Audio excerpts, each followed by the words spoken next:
Hello, BVI. Hello, world. My name is Pereira Christopher, the Acting Director of Communication for the Government of the Virgin Islands. Today, we have a special conversation with a woman of the soil, a BVI lander, and in her own right and very all right, an international phenomena for us here in the BVI. I'm so pleased to introduce or reintroduce in this space Chief Justice Dame Janice Pereira. That's a mouthful. Dame, good day, and thank you so much for joining us here for the Government of the Virgin Islands. Thank you for having me. And as you know, Chief Justice has broken many records here in the BVI, and I'm so delighted that you took the time out of your busy schedule to sit with us here for a few minutes to really talk about your accomplishments, what it means to be a BVI lender in the space that you're in, and really why you are here, why you have gifted us with your presence for these few days. So I did a little research. This very book here, I fell asleep reading it last night. And I know that you are a daughter of the soil, but more importantly, from the proud sister island of Virgin Gorda. Yes. Talk to us a little bit about you growing up in Virgin Gorda. Based on the book, it says Virgin Gorda had about 200 to 300 people at the time. How was that for you? Oh, it was wonderful. It was like having a large family, relatives, friends. We lived amongst each other in terms of, villages, neighborhoods. And it was the time when I think they said villages raise the child. I believe I was raised by the village. So in my research and what I read, you were always very gifted. You came from a household with arts and music, and so you had that in your bloodline, but you are academically always above the rest. And so I saw that you were valedictorian at one point, and you're here today. Now, coming from a very small territory, the BVI, but smaller, so Virgin Gorda, I know that you'll probably tell me a little bit about moving to the BVI a little bit to Tortola, Yes. where Dr. and Mrs. Letsom, I did my research. You lived with them for a little bit. Yes. So we're going to go in stages about moving from Virgin Gorda, coming to the big island of Tortola. Yes. How was that for you? It was exciting, to say the least. I was really looking forward to, as it were, coming from the smaller island to the bigger island, getting to know children that, of course, I didn't know before. Yes. And so there was some trepidation as well, Of course. because you are coming to, in a way, a strange place. And so the transition, I think there were about 2 or 3 other students from Virgin Gorda in my year. And I think in a short time, we were able to really I became comfortable with my group. Okay. And so we did the usual things that children would do. Sometimes maybe get into a little bit of trouble as well with teachers. Yes. But it was a very positive experience I think I had going to high school in Tortola. So the transition, yes, at the beginning was just very different. But I think just looking forward to thinking that it would mean something more for me in terms of opportunities and what can be done with those opportunities, even, at that age. So from that age, you understood the need to take yourself out of your comfort zone, having leaving the warmth, for lack of a better word, of your parents. And I was so happy to read that you came from a 2-parent household. You had your sisters and your brothers. So it was really almost like the perfect family in the sense that you were very comfortable in that space. Yes. And so at a very young age, you were able to come to Tortola, transition very easily, well, maybe easily on paper, but I'm sure it took some emotional adjustment. Yes. And then you were also valedictorian here? Yes. Now yes. tell me about that. Virgin Gorda now coming to Tortola and topping the class now. How was that received?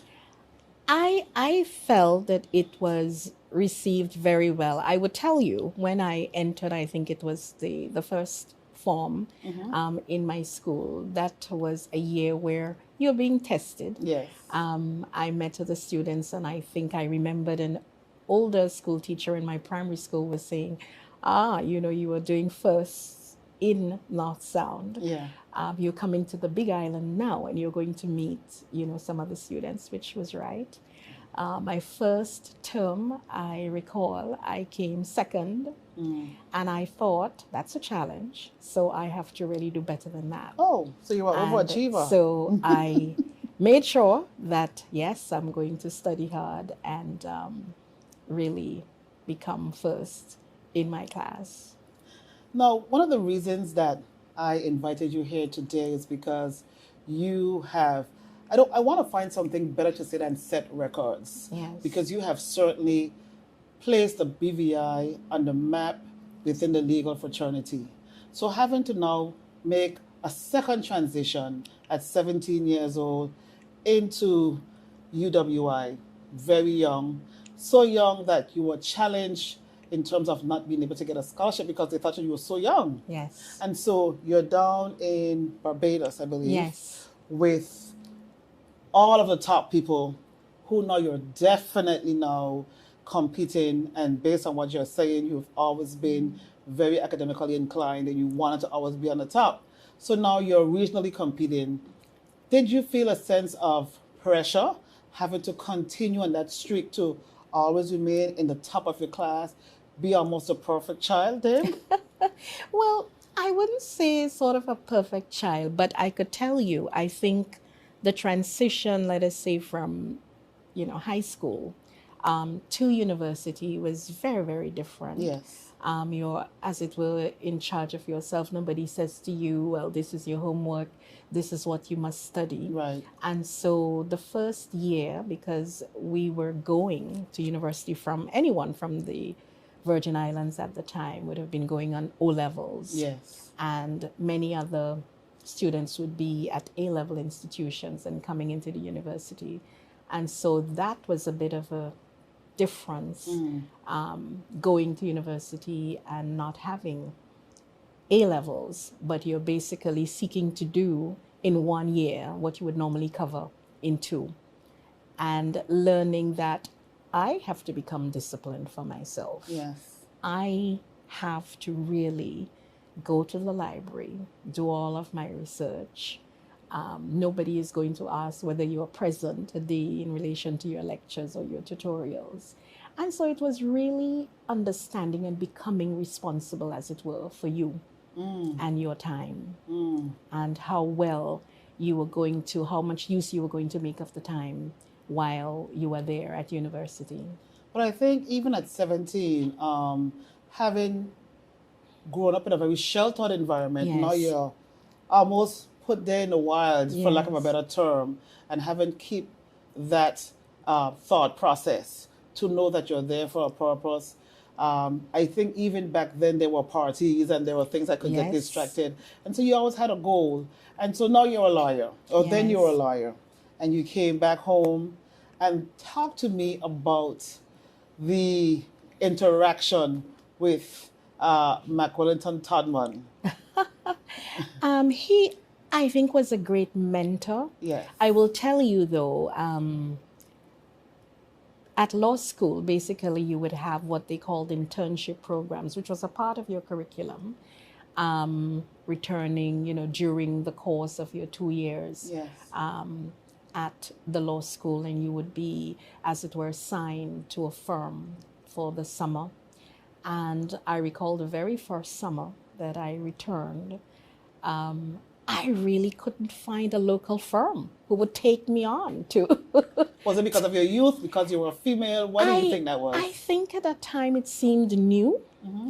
And I suppose, a female sort of returning, and it was simply not, I suppose, what was done at the time.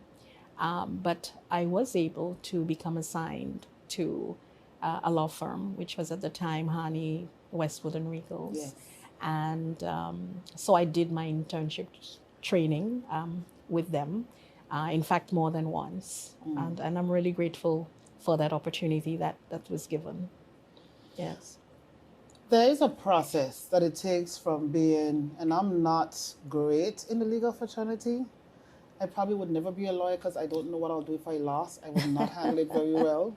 But there is a process, a Yes. very detailed process, LLB, LLM, and I'm going to call all those letters to the back of your name in a minute. But I need to understand where you got that confidence. I know you're smart. We know you're smart, but it takes some confidence to say, I think I can be Chief Justice. Talk to me about how that transitioned and where you're at today. How was that process for you? Okay. Well, first of all, I don't think that I set out at any time thinking that I wanted to be, Chief Justice. In fact, when I decided that I would go on the bench, I, before that, was in private practice, and I really didn't give a lot of thought to becoming a judge. Then I felt, well, perhaps I could serve. I could serve not only the Virgin Islands, but I could serve the larger sub-region. And so I sort of took the plunge and went on the bench. And my first stint was an assignment to Anguilla and also Montserrat. Right?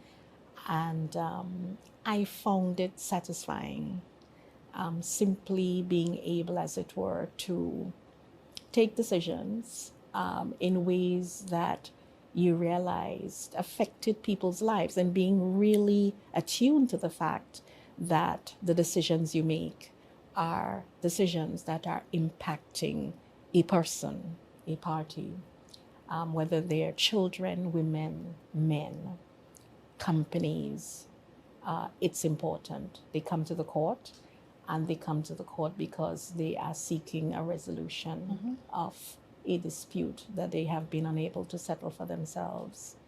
And so I continued in that vein, and I served on the bench, on the High Court bench, for about 6 years. And then I was invited to sit on the Court of Appeal in an acting capacity. I suppose they felt I was doing pretty okay. And then I was appointed in January of 2009. Now, people will look at you, and maybe younger people will say, oh, I want to be a judge when I grow up. Yes. And aesthetically, for the vision of what we see when we sit here, the folks here in the production, we see a very poised woman. I am trying to lower my voice because you're a judge and I'm not doing a good job. You're very poised and very calm. But there are some other things that happen in that space that a lot of people don't acknowledge. What I see is security, Yes. 24/7. Yes. Not a lot of privacy in terms of you have to ensure that you are well protected. Having that very, very heavy responsibility for what is in fact taking what could be an alleged criminal, I guess confirmed if you're there, Yes. and changing their lives forever. Yes. And changing their lives, which will be changing their families' lives, and the domino effect is there. Yes. How do you cope with those heavy, very, very heavy roles that you have to deal with on a daily basis, emotionally? What happens, as a judge, you're still a human being. What's your Yes. coping mechanism there? I think sometimes you have to have de-stressors. Can I tell you what mine? Absolutely. Gardening. I love gardening. I Okay. love plants. I love to sing at home. But I love singing. I love dancing, mainly at home as well.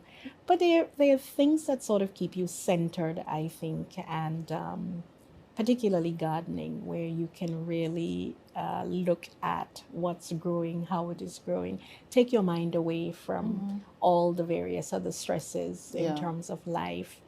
In terms of people, judging is a really awesome responsibility. I think anyone who takes on the role of a judge or an adjudicator, it's awesome, particularly when you're dealing, for example, with persons who are coming before the court in Yeah. relation to crimes. Yes. And the power basically where you may be sentencing and you know that you have the power to take away that liberty. Those kinds of cases, they tend to keep you up at nights. Of course. Because you want to ensure that you're being fair. At the same time, you want to ensure whether the type of sentence you pass is what is adequate in terms of reflecting the kind of crime.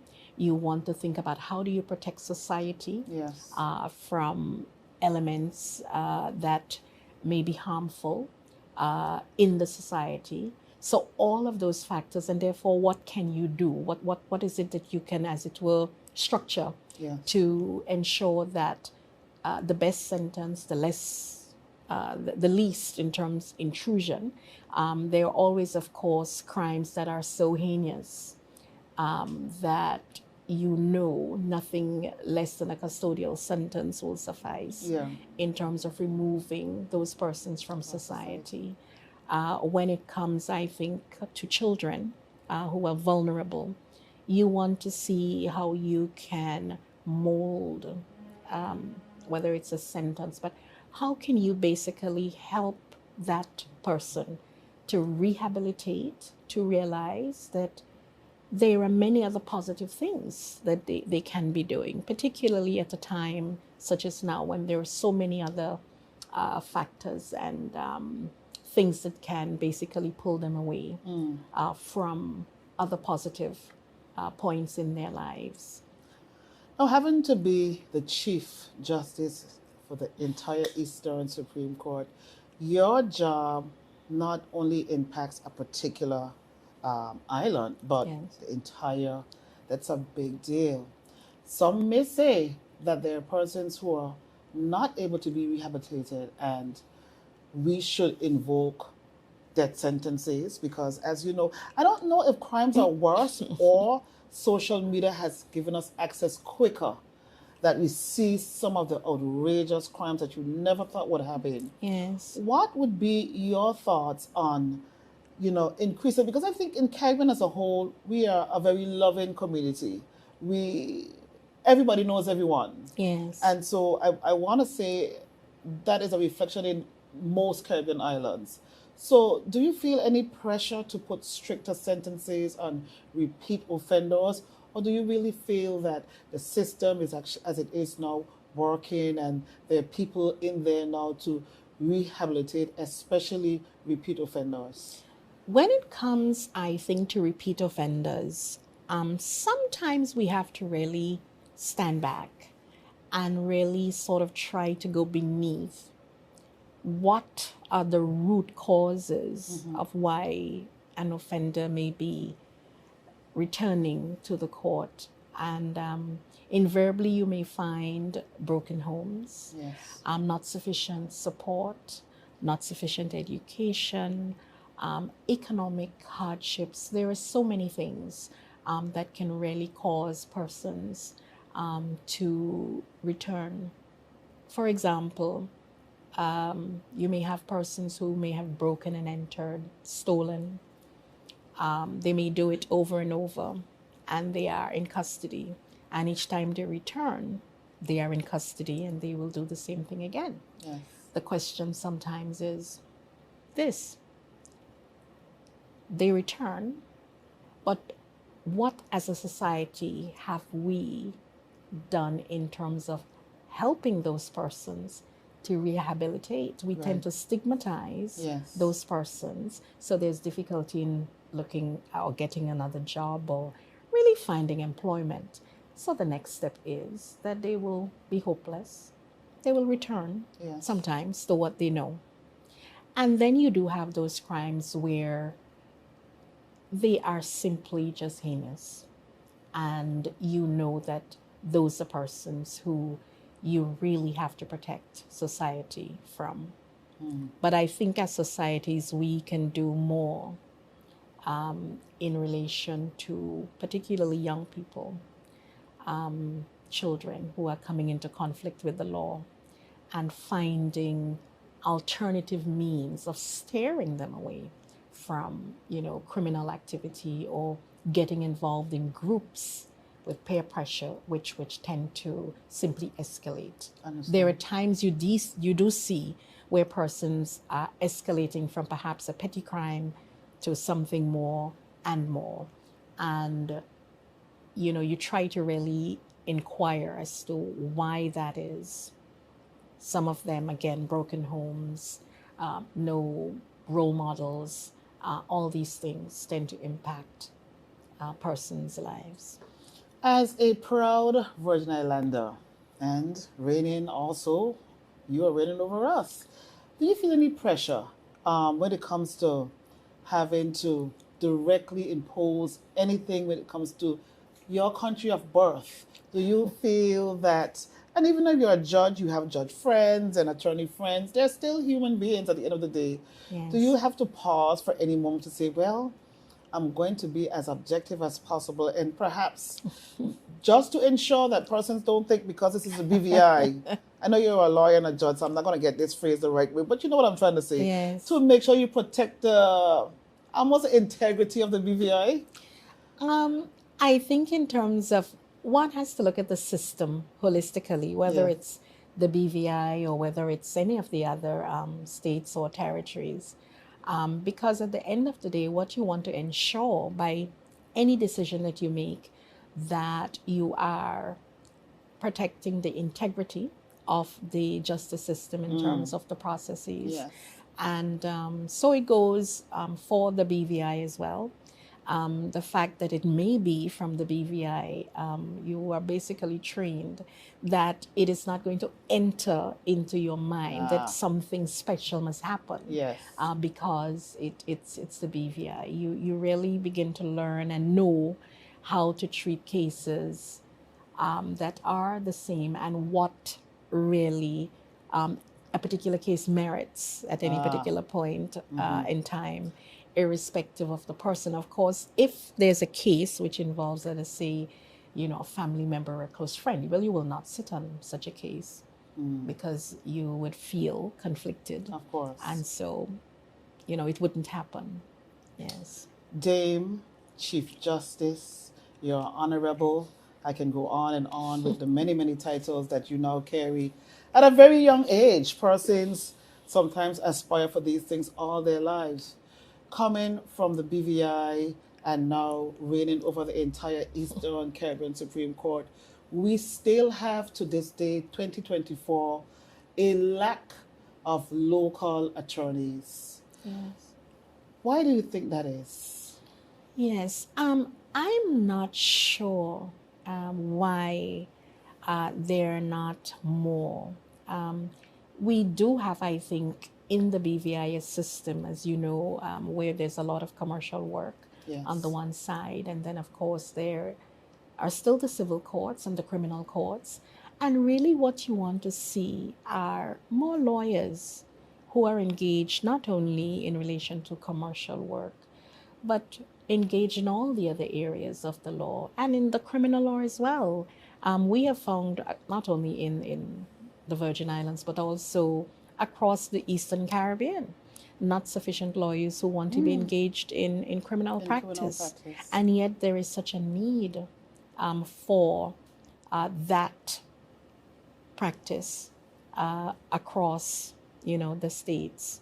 There is this sense that, well, somehow it doesn't pay, or it isn't, worthwhile. But really, I think if it is approached properly, then there's a whole lot that can be done.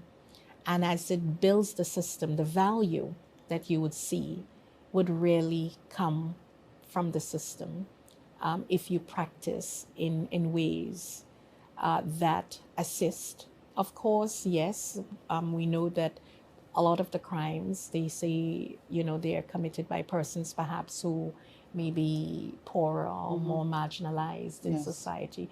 But there's a need to also assist those persons.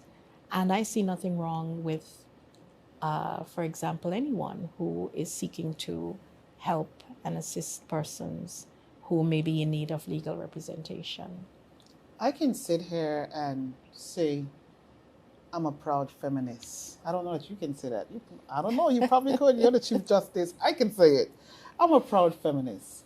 Um, I'm surrounded here by beautiful ladies right now, and there will be people that will be watching this, young ladies who would aspire to be the next Chief Justice because, as we know, um, persons are not shy anymore to say, this is what I want, and I love that. I agree. What message would you give to young BVI landers that are women, female, and going through the judicial system and getting to a space where they're comfortable? There is still in 2024 that what felt like an unshattable glass ceiling, but you're here to prove wrong. Yes. But it is a trick. What message would you give to those young ladies today watching? Yes. So what I would say to young girls, young ladies, first of all, believe in yourself. Believe in your capabilities. Focus on what you wish to do. Focus on positive things. Find positive role models that will help you to grow. Don't get discouraged. Sometimes there are setbacks. Sometimes there may be challenges. But then what's life? Life is a journey with challenges. Never smooth. Mine wasn't either. And you learn that anything that you wish to achieve, you must be invested in it. You must be your best self in it. I think that sometimes we feel that someone has to praise us. That's not necessary. I think the greatest thing you can do is in believing in yourself and your worth and being the best that you can be.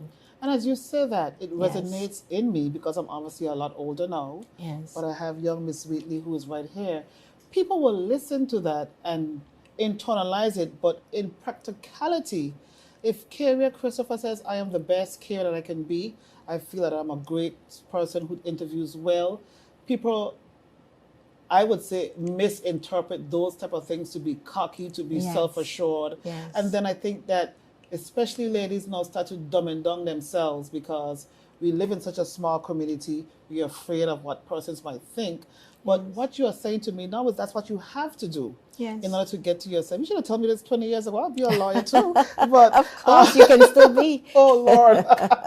And so those are the things that it's important that you're saying that now on camera. And so you have to believe in who you are without apologies. Yes. And I feel as I am older now, the best thing for me, especially having children as well, is to reinforce that. Yes. So I say to them, as you have said to the world basically now, be the best that you can do, but I add a little bit more. Be a carer times 100. Yes. Be better than your mommy. That's right. That's the goal. Yes. To be the best or better than the example that you have seen in your life. Yes. So now I was saying the right thing. So thank you, Dave. Thank you. Yeah. Can I just share, as a child, one of the mantras I think my mother would say, and my mother was like, I think, the person we say the enforcer, enforcing the rules, a father who would be calm and quiet, and mom who was really dealing with everything to do in terms of children and education and so on. But one of the things I think she instilled in me was hard work. And she always said to me, I want you to lead, not follow. I want you to lead. I want you to be independent. Those were the things that, she sort of would drum into your ear. And she said, I didn't have the opportunities. I wish I did. But you, coming after, just make the best of them. That's awesome. Yes, I think it's the best thing, that a parent can say to you. And if you, take that in, yes, It will grow within you. yes, Now you are here in a BVI, which is a treat for us here today. yes. Treat for us all in a BVI. You have a very important function later this week. Talk to me about what that function is and how you, in the space that you're sitting now, uh, invest in technology Yes. for the court system to be, I don't want to say less chaotic. It appears chaotic from where I sit, but I'm not in a space. Tell us what happens when you are through with your vision. Okay, so I think I started, as you know, my career here as registrar of the Yes. court, and I was aware that it was a part of a larger organization. But in those days, of course, everything went by mail, by letters, and you felt very remote from the other parts that were, in St. Lucia, which is the headquarters of the court. And so one of my visions was always there must be easier ways sometimes for us to communicate with each other, for us to be able to share information with each other. So, as Chief Justice, the court had already started looking at ways in which it could digitize some of its processes. I wanted to go further. I wanted to be able to link all 9 states and territories electronically by way of being able to have all the documentation that the court needed, whether it was from the Virgin Islands, whether it was Anguilla, that you could basically access that information. So first, there was the system, of course, which was server-based, and you would be able to perhaps access that information by way of the server. But we really wanted to really leverage the internet and all the ICT that was there. And so we wanted to find a way where parties, litigants, legal practitioners, the court, can basically access court documents that were filed. And so we started on this project of having a software platform built that was internet based for e-filing of documents. And we started out that project in 2018, in fact, right here in BVI was our first implementation. We started with civil, and we basically rolled that e-filing platform at that time for civil matters through all the 9 member states. We got caught with that even during COVID, but importantly, we were able to complete during that time in linking all of the 9 states. And then we started linking the magistracy in relation to civil and family matters. Then we were working on linking criminal matters. So that module we had been working on for some time with our developers. And so now, today, we are here, first implementation again, to really implement the criminal module of the e-litigation portal so that practitioners, litigants, DPP, prosecutors can file with the court, file documents through the court offices electronically, rather than having to rely on paper or even searching on the papers and so on. So that's why we are here to launch that module. And so that means to me, in my non-legal mind, that court cases should move quickly. That is what we are hoping. Of course, it's going to take more than just that, but at least what it will do in the first instance is that what you do on paper, you can now do it electronically. So that's the first start. We do need a lot of other measures, which we have been seeking to also bring, but we do it in stages because, as you know, there are 9 states. Yes. So we roll out one, and we keep going until we get to all 9. So criminal, this is now the first rollout So of this is the criminal. first rollout of criminal In the here BVI, in the BVI. folks. Yes. I Today. mean, I'm going to say Yes. the BVI Yes. because, hey, Yes. Chief Justice Yes. Dame, we are very proud of you here in the BVI. I know you hear this all the time, but it is a privilege for me to sit in such close proximity with you and just feel that positive energy, feel the pride that you emit as a Virgin Islander, and really try to push this I can do all things that matter through Christ, yes, but if you Yes. put your mind to it. Yes. So the purpose of this conversation really is to, can I just say, give you your flowers while you're in the space.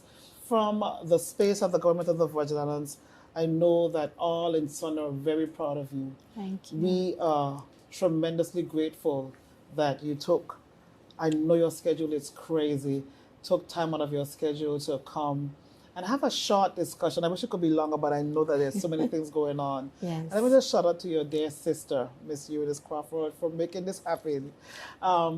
Thank you. But before we leave, Yes. what message do you have for not only Virgin Islanders, but anyone in the legal fraternity in terms of that journey?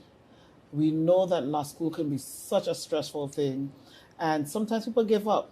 And even after law school, then you have to pass the bar. And I hear that sometimes persons have to take the bar a few times before they're there. They want to give up. But what do you have to say to folks who are watching this, who will see this in the future, if they have that quest to be in the legal system, in whatever role it is, and not giving up and pursuing your dreams, no matter where you come from? No matter where you come from. And that is the key, because I think it is important not to dwell so much or at all necessarily on where you come from. If you have an opportunity to grow and to become a part within a profession as a lawyer, take it. Make the best of it. You know, they say that opportunities, whether they come or whether they grab it with both hands. And not be afraid to take And it. not be afraid to take it. Don't be afraid to take the challenges that may come with it, or maybe because you have, you know, an instance where you may feel, well, I didn't do the best that I can do. But keep at it. Keep at your career. I don't think that that is such a great sacrifice in terms of whatever your long-term goals are. And you really have to think long-term. What is it that you wish to do in the long term? What is it that you wish to see as your future? You must be the change that you want to see. You must Making me feel like a teenager, like Yes. there's even time for me. I didn't give your entire title justice. I put on my specs so I can read. Ladies and gentlemen, people of the BVI, the Caribbean, wherever my voice is, I have here Her Ladyship, the Honorable Dame Janice M. Pereira, DBE, LLD, Chief Justice. It is such a pleasure. And that is a mouthful for anyone. I am so grateful for you to be here. I want to also plug this book. Maybe we can show this book afterwards. I went to sleep with this on my pillow. Pioneering Caribbean Women. And this was a pillar of insight for me.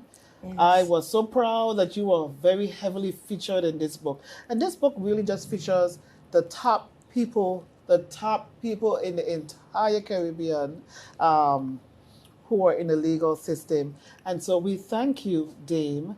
We thank you so much for taking the time out to sit with us. We thank you for your insightful conversation. We thank you for encouraging old and young and in between, women, boys, girls, males. Yes. I know it's such a very tough job, but you wear it well. Thank You you. look great. I expected a judge to be at least 20 million more wrinkles, but I don't see any hair. So thank you so much. Well, I know thank you you. have a big day ahead. Yes. We here again in the BVI are extremely proud of you. On behalf of the government of the Virgin Islands, we thank you again.